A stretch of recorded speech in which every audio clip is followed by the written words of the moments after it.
Bem, chegamos aqui nessa nossa discussão, turma, sobre as revoltas na Inglaterra. Esse tema, para mim, ele é muito importante porque ele dá base, ele sustenta as explicações que nós vamos ter depois sobre a Revolução Industrial. Então, ele é uma base para chegarmos até a Revolução Industrial, tá bom?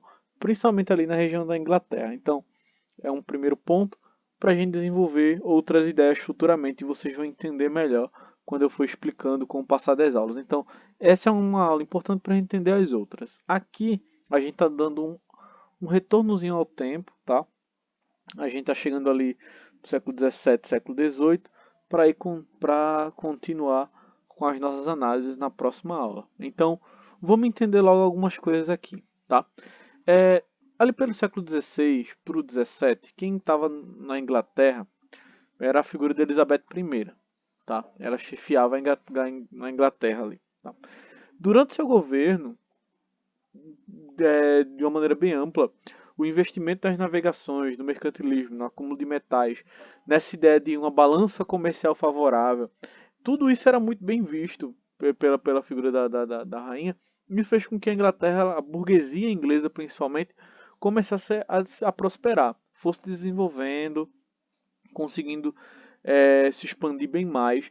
E aí, ou melhor, a nobreza rural, os proprietários rurais começaram a investir bem mais aí na produção mesmo de alimentos e tantos outros recursos, tá? Tudo isso para exportação e tudo isso para conseguir agarinhar mais riqueza, conseguir mais espaço mesmo, tá? Só que aí a gente começa a perceber algumas situações. Por quê? Esses proprietários rurais, esses pequenos proprietários, ou melhor, esses proprietários rurais que vinham enriquecendo, a burguesia também que vinha se desenvolvendo, essa nobreza rural, começou a cercar os seus territórios e a expandir mais ainda a produção.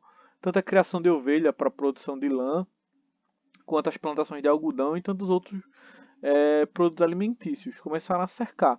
Isso fez com que pessoas mais pobres que moravam dentro desses territórios fossem obrigadas a sair dali e buscar a vida em outros espaços. Esse momento da história a gente chama de política dos cercamentos. Qual vai ser a consequência disso? Tá? A população rural, ela em parte diminui e a população urbana começa a crescer. Esse fenômeno também a gente acaba chamando de êxodo rural, essa saída aí do campo para cidade, essa passagem, tá? As cidades elas vão começar a crescer, elas vão começar a se expandir, tá? Locais como, por exemplo, Londres e tantos outros começam a ficar mais lotados, mais abarrotados de pessoas, tá? Então esse é um ponto que a gente tem que lembrar. Só que nem tudo é para sempre e a gente sabe que as coisas elas acabam sendo mudadas. E aí a gente vai chegar em um acontecimento, a morte de Elizabeth I. Por sua morte, quem vai assumir é seu primo, o rei da Escócia, né, Jaime I, e aí a gente tem início a dinastia dos Stuart, um importante caso, uma importante família dentro da Inglaterra. Só que a tomada de poder por Jaime cria uma situação meio complicada, principalmente por questões religiosas, porque Jaime tinha uma linha de pensamento, tá? Mais voltada para uma linha de raciocínio, enquanto que grupos políticos diferenciados tinham outra linha de discussão. Então começa a existir um cabo de guerra entre a figura do rei e membros do parlamento. Lembrando que o parlamento ele possui uma divisão, enquanto uma parte que, como a Câmara dos Lordes, apoiava a figura do rei, a Câmara dos Comuns possuía grupos mais alinhados mesmo com a ideia de um parlamentarismo. E lembrando que aqui nós tínhamos o desenvolvimento, o caminhar de ideias iluministas bem forte. Então, esse questionamento, principalmente as ideias como a de John Locke, sabe? De quando um rei não satisfaz a ideia, ele deveria ser retirado do poder. Essas ideias já estavam bem desenvolvidas dentro da Europa. Começavam a se gerir ainda mais outras linhas de pensamento bem contrárias é, à força do rei, ou melhor, ao poder absoluto do rei, tá bom? Então isso é importante a gente se atentar, beleza?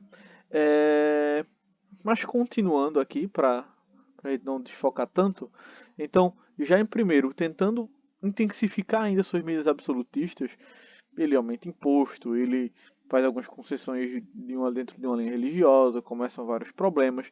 Quando ele falece, o seu filho, né, Carlos I, ele vai dar continuidade a essas coisas e isso vai gerar um conflito ainda maior, fazendo com que o parlamento acabe se dividindo aí para apoiar, que é quando a gente tem essa tabelinha aqui de baixo. Tá?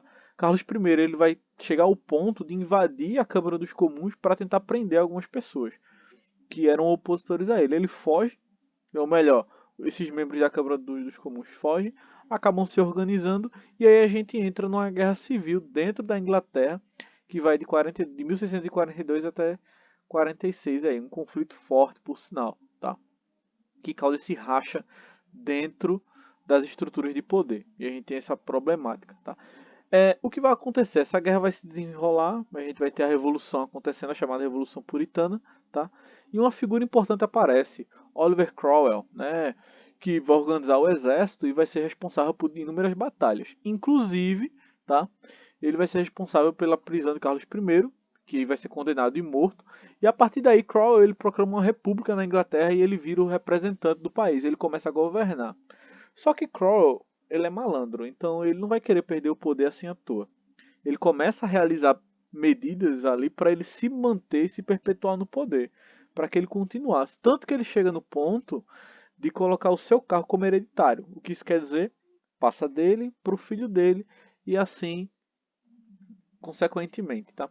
Vale ressaltar aqui alguns detalhes, como por exemplo, alguns conflitos que vão ter contra a Holanda vão acontecer durante o governo de Cromwell e tantos outros acontecimentos que vão estar visando um desenvolvimento econômico dentro da Inglaterra. Muitas dessas coisas vão se passar durante o governo de Cromwell, tá bem? Então a gente tem essas questões. Mas, enfim, quando o filho, Ricardo Cromwell, assume, né, o filho de Oliver, ele vai tentar estruturar ainda mais situações ali para se manter mais ainda no poder. Só que ele vai começar a sofrer uma rejeição muito grande e o parlamento começa a falar muito de uma volta à monarquia. Muito se falava de uma restituição à monarquia. E aí começou todo um contexto ali conflituoso. E aí Ricardo sai do poder, a gente tem uma restituição da monarquia e quem assume ali é Carlos II, filho de Carlos I, que tinha sido falecido, e a dinastia Stuart ela volta ali ao poder. Só que o que acontece? Quando Carlos II volta, ele achava que ele ia continuar com as práticas absolutistas que se tinha nos governos anteriores. Está totalmente enganado, isso aí ele acaba dando um tiro no próprio pé, porque ele ainda acreditava de que eu sou o rei por direito divino, os deuses, Deus me quer como um rei. Mas na verdade ele está ali porque o parlamento permitiu. Houve essa pressão ali dentro para que ele continuasse no governo, tá? Então nem adiantou muito ali esse rebuliço dele. Tanto que Jaime II, seu irmão, quando assume o trono, ele vai tentar fazer a mesma coisa, tá?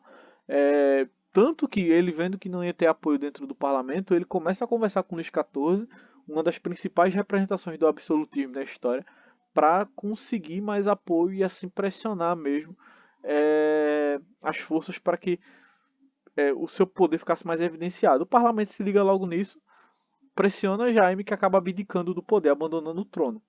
Então eles colocam no lugar Guilherme de Orange, que era genro de Jaime I. Então Guilherme de Orange ele assume o trono da Inglaterra, tá? Mas só que para isso o parlamento faz com que ele jurasse obediência e seguisse mesmo a Declaração dos Direitos, a chamada Bill of Rights, né? Bill of Rights, na verdade, inglesa.